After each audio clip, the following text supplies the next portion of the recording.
धर्मातील एक प्रमुख देवी आहे। तिला दशमहाविद्यांपैकी दुसरी महाविद्या मानली जाते।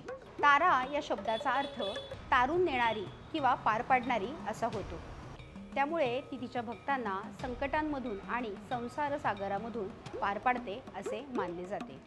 एका प्रचलित कथेनुसार जेव्हा भगवान शंकराने हलाहल विष प्राशन केले तेव्हा ते विष त्यांच्या कंठात अडकले आणि त्याचा दाह होऊ लागला।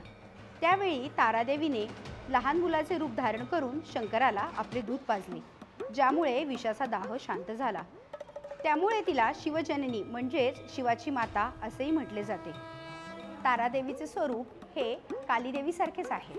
ती उग्ररूपा मानली जाते। तिच्या 3 प्रमुख रूपांचा उल्लेख आढळतो। तिचे वर्णन नील आहे। तिचे वस्त्र वाघाचे चर्म धारण केले आहे।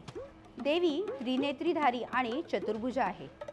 खडग, कपालपात्र, कमलफूल कैची तिने मुंडमाला धारण केली आहे। तारादेवीला ज्ञान, मुक्ती आणि संपत्तीची देवी मानली जाते।